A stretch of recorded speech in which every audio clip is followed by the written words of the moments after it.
22 ವರ್ಷ ಭಾರತೀಯ ಸೇನೆಯಲ್ಲಿ ಸೇವೆ ಸಲ್ಲಿಸಿ ನಿವೃತ್ತರಾಗಿ ಊರಿಗೆ ಬಂದ ನಿವೃತ್ತ ಸೈನಿಕನನ್ನು ಗೌರವಪೂರ್ವಕವಾಗಿ ಸ್ವಾಗತಿಸಿದ ದಾಂಡೇಲಿ ನಗರದ ಸಮೀಪದಲ್ಲಿರುವ ಕೋಗಿಲಬನದ ಗ್ರಾಮಸ್ಥರು. ಕಳೆದ 22 ವರ್ಷಗಳಿಂದ ಭಾರತೀಯ ಸೈನ್ಯದಲ್ಲಿ ಸೈನಿಕನಾಗಿ ಸೇವೆಯನ್ನು ಸಲ್ಲಿಸಿ ನಿವೃತ್ತರಾಗಿ ಮರಳಿ ತಮ್ಮೂರಿಗೆ ಬಂದ ಬಾಳು ಅಶೋಕ್ ಪಾಟೀಲ್ ಅವರಿಗೆ ದಾಂಡೇಲಿ ನಗರದ ಸಮೀಪದಲ್ಲಿರುವ ಕೋಗಿಲಬನದಲ್ಲಿ ಗುರುವಾರ ಸಂಜೆ 5:30 ಗಂಟೆಗೆ ಗೌರವಪೂರ್ವಕವಾಗಿ ಸ್ವಾಗತಿಸಿ ಸನ್ಮಾನಿಸಲಾಯಿತು.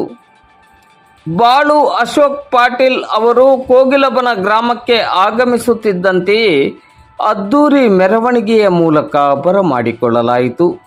ಆ ನಂತರ ಕೋಗಿಲಬನ ಗ್ರಾಮ ಪಂಚಾಯಿತಿಯ ನಿಕಟಪೂರ್ವ ಅಧ್ಯಕ್ಷರಾದ ಅಶೋಕ್ ನಾಯ್ಕ್, ಗ್ರಾಮ ಪಂಚಾಯಿತಿಯ ಸದಸ್ಯರಾದ ರಮೇಶ್ ನಾಯ್ಕ್ ಸೇರಿದಂತೆ ಗ್ರಾಮದ ಗಣ್ಯರು ಸನ್ಮಾನಿಸಿ ಬಾಳು ಅಶೋಕ್ ಪಾಟೀಲ್ ಅವರ ದೇಶ ಸೇವೆಯನ್ನು ವಿಶೇಷವಾಗಿ ಸ್ಮರಿಸಿಕೊಂಡರು.